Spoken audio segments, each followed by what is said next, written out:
Hi, everyone. This week and next week, we will be looking at the Middle Ages in Europe. And just as a kind of reminder to you, next week, the second week of this examination, is the last week of classes, the last week of content.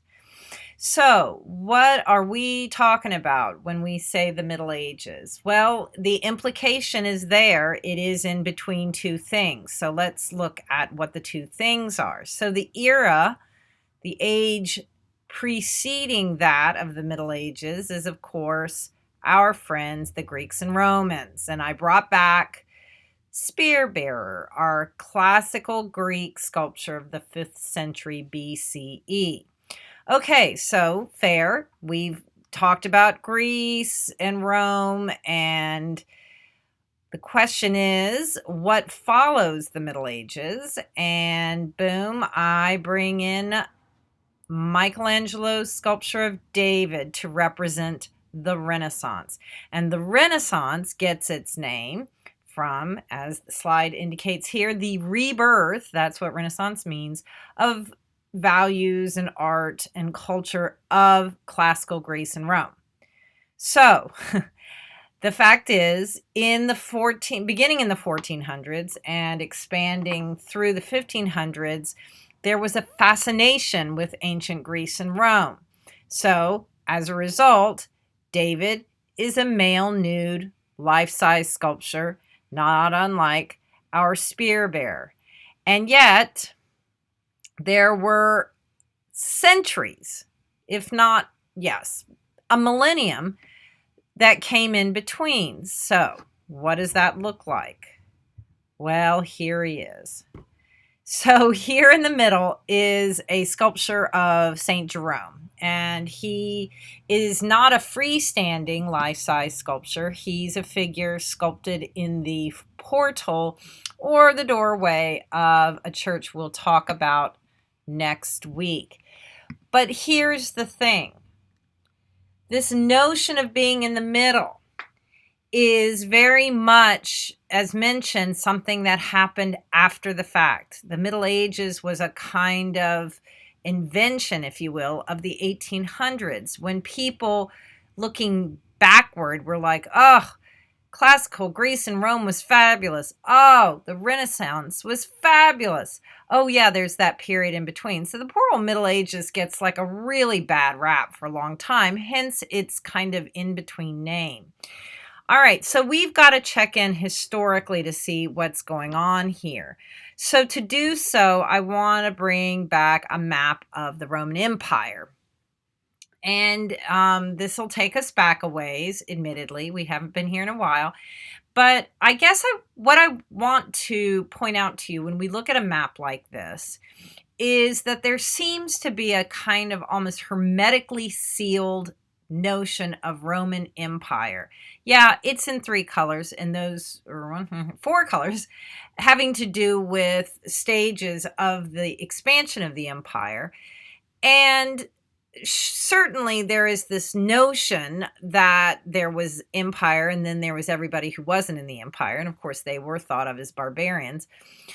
And what happens in the period that we're going to examine this week is that, in fact, those rigid borders began to be incredibly permeable pretty early on.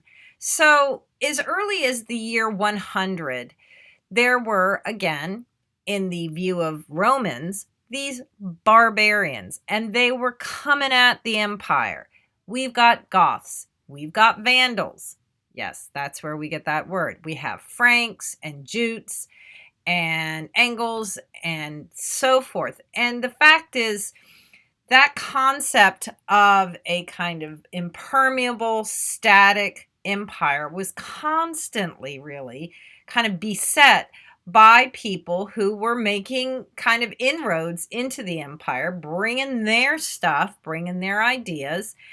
And so we're going to talk initially about the British Isles. And except for Stonehenge, I don't think we've been there the whole semester. So there, it indicated in the red arrow, is where we go. This is an interesting place to start just because this was the northern edge of the Roman Empire. And here is the marker of empire. It's that stone wall, and it's still there. And on one side, don't ask me which one, let's just say, for the sake of it, the left side was Roman Empire. On the other side was the barbarian lands. So the fact is, even though the Romans, kind of absorbed this part of the British Isles into their empire, it wasn't what you would call densely populated by Romans. In fact, they moved in and there were a lot of other kind of people there. Again, Britons and Celts and Angles and Jutes and so forth. And these folks were coming from Denmark, and some were indigenous, some were coming up from the mainland of Europe.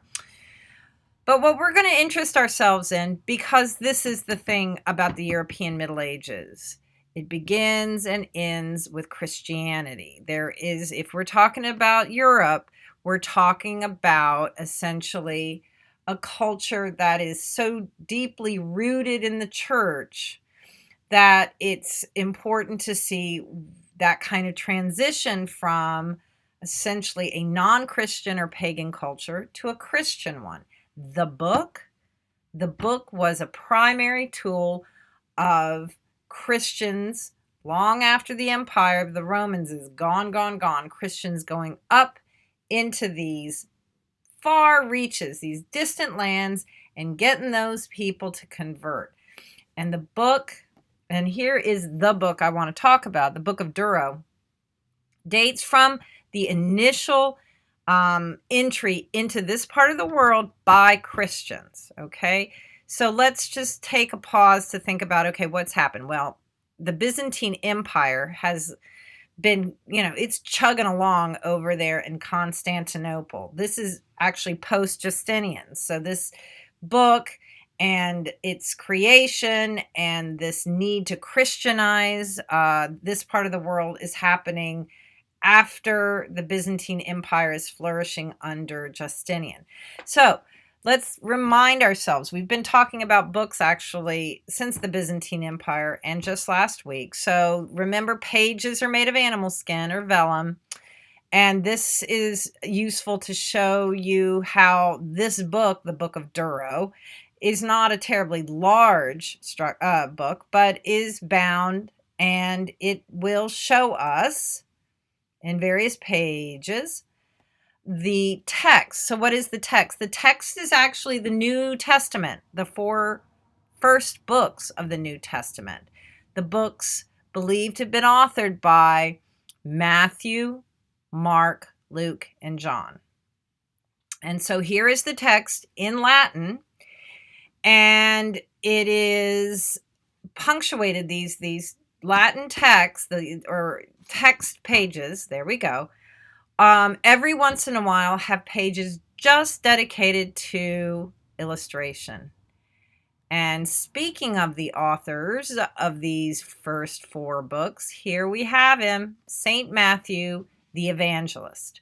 So he was thought to be one of the authors of the New Testament book that chronicles Christ's kind of pre-birth. Like, oh, guess what? Mary says, Angel Gabriel, you're going to have a baby. Get out. Yes, you are. And so it's Christ's birth. Then, depending on what version, what book, you've got concentration on Christ's ministry. Maybe it's his miracles. Eventually, each of the 4 first books, the Gospels of the New Testament, are going to talk at some length about Christ's arrest, his persecution, resurrection, crucifixion and resurrection. All right, but I want to talk about this image of St. Matthew the Evangelist and remind you that in the Byzantine era, we had already seen illustration in Christian books. Here's Rebecca at the Well. And but in contrast, Matthew's not a story. He's just, if you will, almost like a portrait of St. Matthew. And so, again, he is an author along with Mark, Luke, and John. So let's look at him There he is. Doesn't look very happy. Got an amazing robe and some really, really good pants or tights. I don't know what. And he is surrounded, this image of him is surrounded by a decorative frame with these kind of complex interlaced patterns. So you ask yourself, well, where in the world did that come from? Because I can tell you where it didn't come from. It didn't come from ancient Rome. I'm bringing back some wall painting from Pompeii, and it certainly didn't come from ancient Greece. Because in both those cultures, we were really interested in kind of depicting people kind of as they are observed in the world. No, what the source of Matthew is a lot more local to this part of the world. In other words, it wasn't statues and it wasn't wall paintings, and it had nothing to do with the classical world at all, but rather very small pieces like this. I'm showing you metalwork. Metalwork that was created actually not very far from where the Book of Durrow, that book was created in Britain. Metalwork, and here's a good detail, which has a combination of gold and enamel, which are melted minerals that were that fill these teeny tiny little gold frames, little gold channels.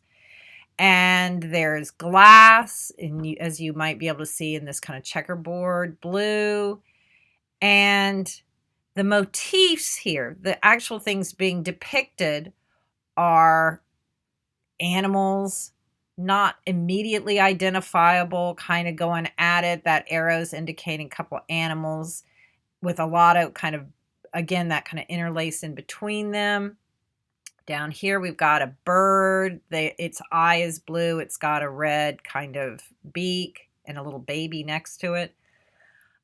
You look here, you look further. As I mentioned, we have this checkerboard motif kind of filling in that circular bit.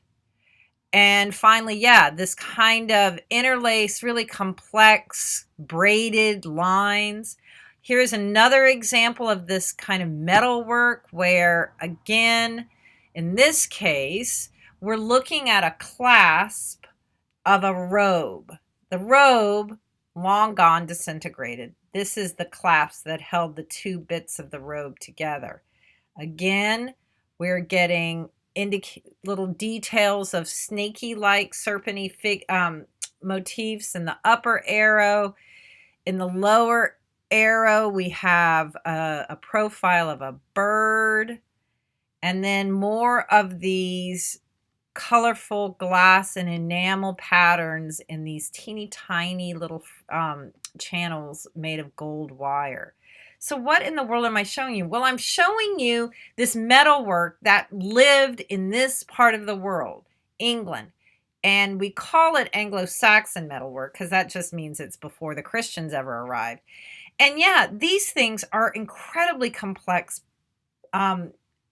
puzzles, visual patterns done on a very, very small scale.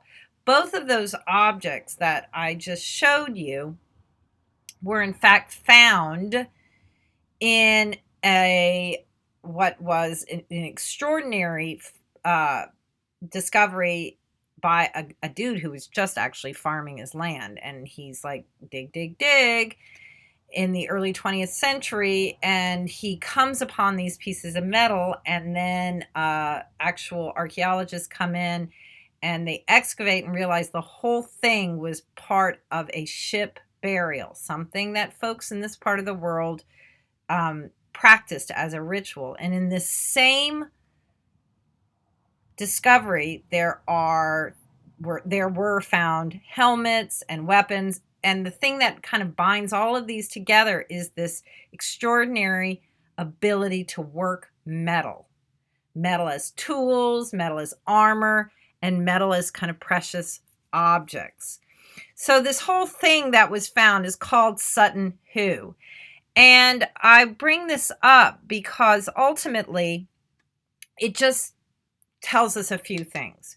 As influential as ancient Greece and Rome had been down there around the Mediterranean, we are not near the Mediterranean at this point. We are in a part of Northern Europe where other kinds of art sort of flourished. Smaller, not monumental sculpture or big buildings, but these small objects. So when Christianity came to this part of the world in the 7th century, why wouldn't the first images of, say, our man St. Matthew here be reflective of this pre-existing artistic tradition, this metalwork, this extraordinary complex pattern of interlace around the framework of Matthew, and that kind of little knotted up snakes in the metalwork on the right, and those kind of checkerboard patterns of Matthew's robe and the checkerboard patterns of the metalwork there.